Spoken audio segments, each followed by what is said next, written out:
약 100년의 한국 현대사에서 이 돌탑 쌓기에 7인의 장인들이 등장합니다.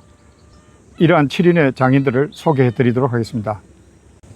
오치험적 삶이란 현직이라든가 공직에서 물러나서 자신의 시간을 가지고 자유로이 자신의 삶을 창의적인 여가활동을 하는 것을 말합니다.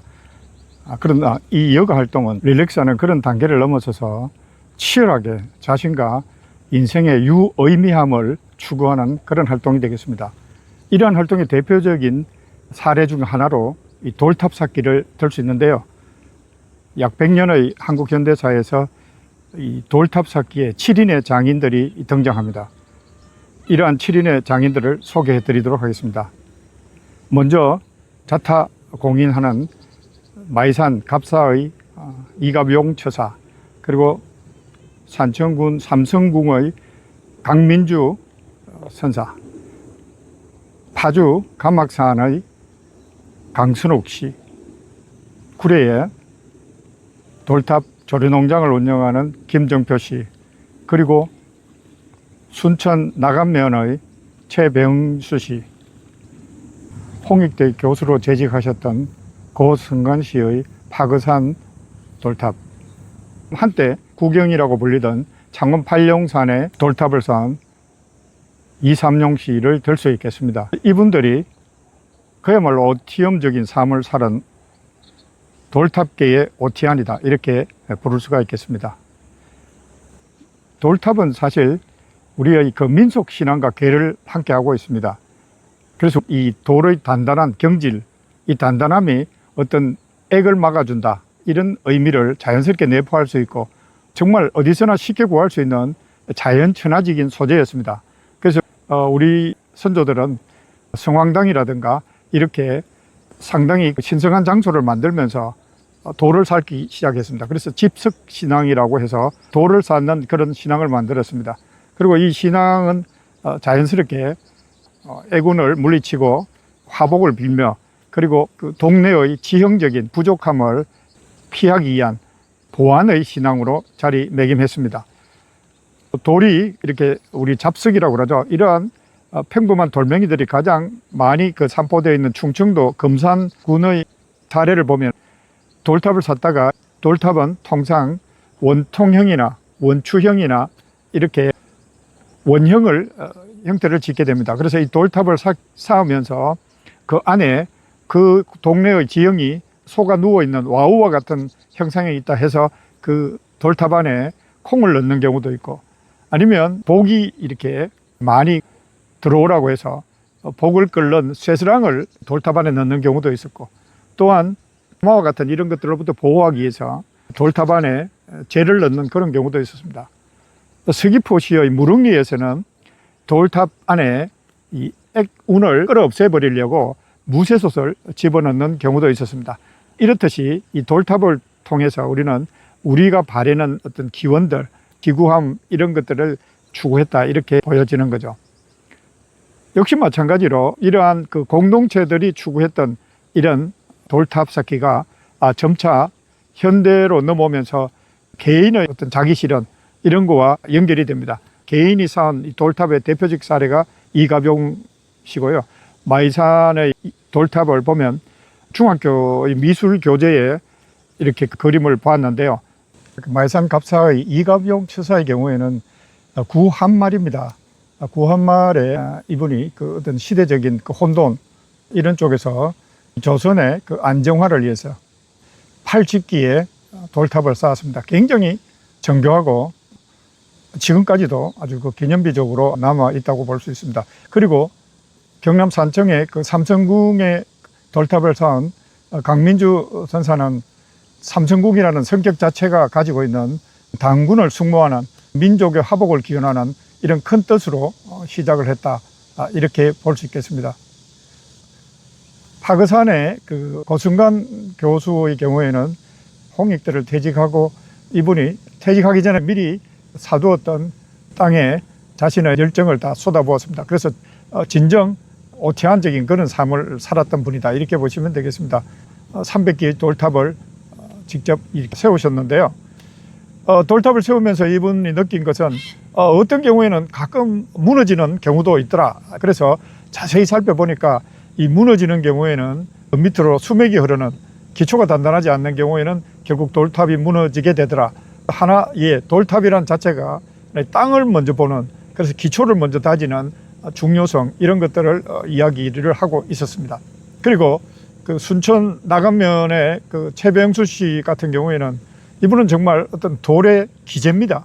이 돌멩이를 가지고 광화문이라든가 숭례문이라든가 나중에는 에펠탑의 모양을 흉내를 냈습니다만은 에펠탑과 같은 이런 형태의 다양한 어떤 것들을 이렇게 축조해냈다는 것은 상당히 그 천재성이 없이는 저는 어렵다, 이렇게 보여집니다.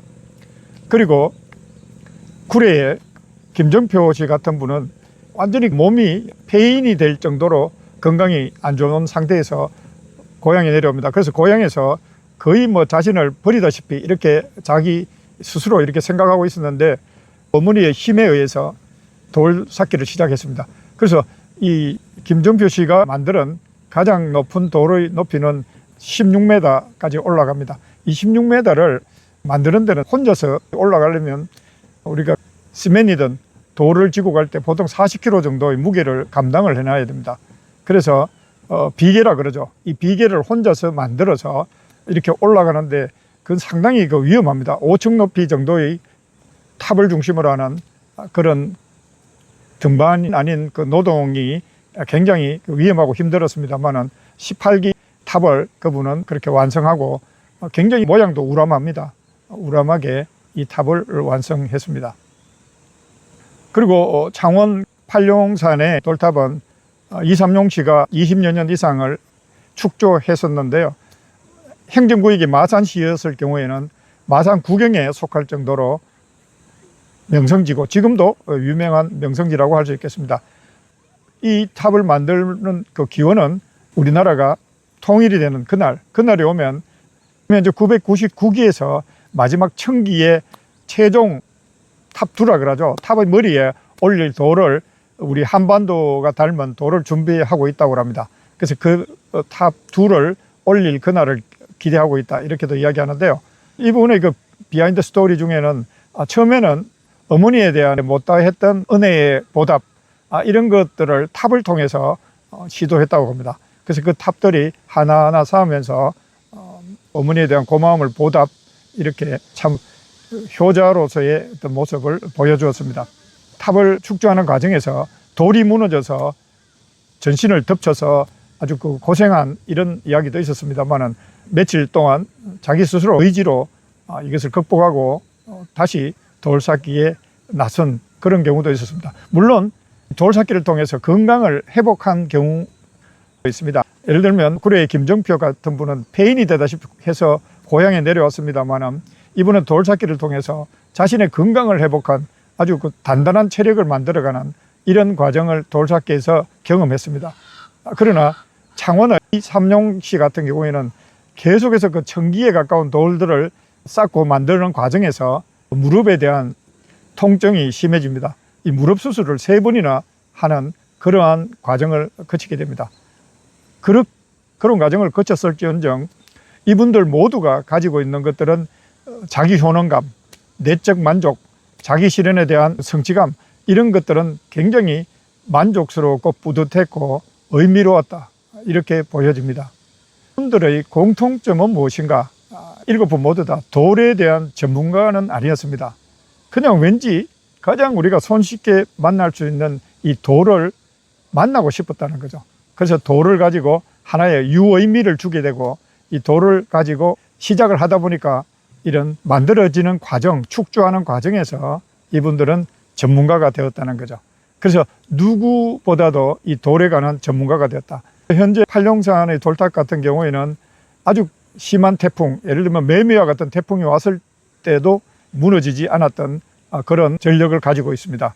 그래서 그것만큼 돌들의 정성을 쏟아서 이렇게 만들어낸다면은 이 돌과 돌들의 응집력 스스로가 만들어내어서 이 돌들도 어떤 풍파를 시히 견뎌낼 수 있는 그런 힘을 작용하게 되었다, 이렇게 볼 수가 있겠습니다. 그리고 이 7분 모두 거의 누구의 힘을 빌리지 않았습니다. 물론 산청의 그 삼성궁의 강민주 선사는 그 제자들이 함께 했습니다만 나머지 분들은 모두 혼자서 그 작업에 참여했다는데 상당한 의미가 있습니다. 혼자서 자기 스스로를 위한 하나의 내면적 어떤 성취, 성과를 이렇게 돌로서 나타냈다, 이렇게 보입니다. 혼자서 전문가도 아니면서 어떤 시지프스의 의미를 고통이 아니라 즐거움으로 변환시킨 그런 오티안적인 삶을 추구했다, 이렇게 보여집니다.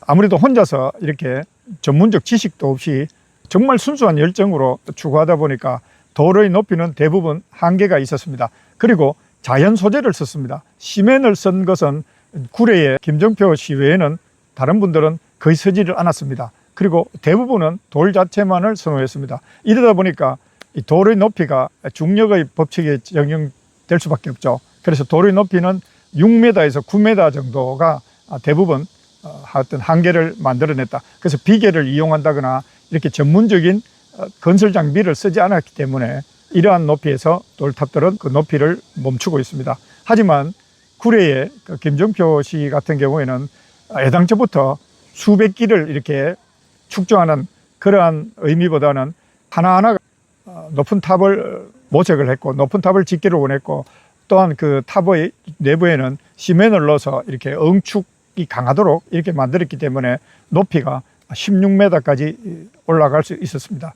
대부분의 탑들은 이런 중력의 법칙을 따라 자연스러운 이런 대지에서의 향연이었다, 이렇게 보시면 되겠습니다. 그리고 이 돌탑들, 다수의 돌탑들이 한 곳에 모여 있는 것을 보면은 두 손을 합장하는 이런 느낌을 받게 됩니다. 당연하게 우리가 원시 상태에서부터 문명들이 발전해 오면서 이 돌에 대한 이 돌들을 통해서 하나의 뭔가 기도를 발견하게 되는 거죠. 기원을 발견하게 되고 희구를 찾게 되고 우리의 바램들이 이 돌에 자연스럽게 응축이 될 수밖에 없습니다. 불교로 넘어오면은 돌에 대한 이런 그 찾기는 상당히 정교화됩니다. 중국에서는 물론 지역의 자원을 최대한 활용하는 거죠. 중국에서는 전탑이 유행을 하게 되고 우리나라에서도 삼국시대에는 전탑이 있었습니다만은 우리나라는 그 화강암을 중심으로 하는 이런 석탑이 유행을 하게 됩니다.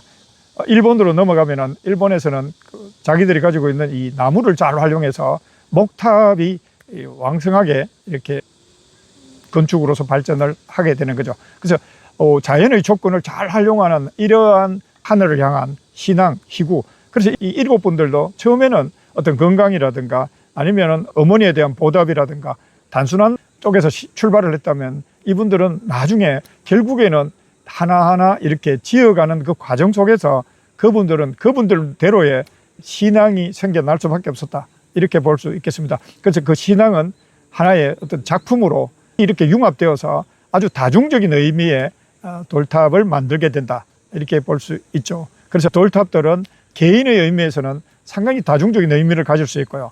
우리 이 관람객의 입장에서는 또한 이 자연을 잘 조화시킨, 잘 활용한 이런 의미에서의 작품으로 돌탑도 볼 수가 있고요. 또 작은 희구를 바라는 이런 인간의 심성을 드러내는 소재물로서도 좋은 상징이 될 수 있다, 이렇게 보여집니다.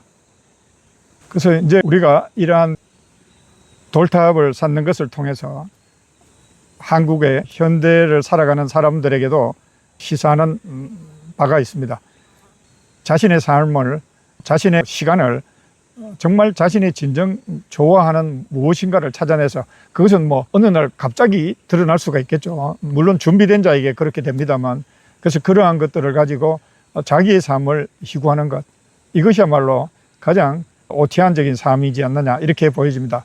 삶의 무게와 비중을 두 개의 관점에서 접근하는 것이 굉장히 좋을 것 같습니다. 메멘토 모리입니다. 항상 우리는 죽음을 우리가 기억해야 됩니다. 언제 우리를 부를지 모릅니다. 그래서 우리가 이렇게 살아가는 이 순간순간들이 매일 기적이지 않습니까? 매일매일이 감사의 연속인데요. 그래서 항상 우리는 죽음을 기억해야 됩니다. 메멘토 모리가 있어야 되고요. 그러나 우리가 단순히 이 죽음이라는 큰 육중한 무게에 매달릴 수만은 없다는 거죠. 그래서 우리가 더 필요한 것이 우리에게는 더 나은 것들을 추구할 수 있는 그런 내용들이 있을 수밖에 없다. 메멘토 모리와 균형을 맞춰야 될 내용들이 까르푸레임입니다. 우리가 현재에 몰두하고 현재에 몰입하고 현재를 즐길 수 있는 현재에 충만하는 이러한 삶과 메멘토 모리의 어떤 균형, 이것들이 현재 우리가 살아가는 오티안들에게는 굉장히 중요한 의미가 되지 않을까 이렇게 보여집니다. 그래서 우리가 순간순간에 우리 삶들을 자기 객관화를 통해서 자기를 제3자의 관점에서 바라보면서, 사실 우리가 제3자의 관점에서 바라보면 왜소하고 초라하고 지구 작은 별 속에 있는 그 먼지보다도 미세한 존재가 될 수 있겠죠. 그러한 관점에서 우리 오늘의 현재의 삶을 살아가기 위해서는 까르푸데임이라는 이러한 자기 몰입, 이러한 것들이 꼭 필요하다고 보여집니다. 우리의 삶, 우리의 주어진 이 한계성, 이것들을 결국에는 우리가 즐길 수밖에 없고, 이 즐김이 항상 어떤 추를 가지고 움직여줘야 되는데, 이것이 메멘토 모리다, 이렇게 볼 수 있겠습니다.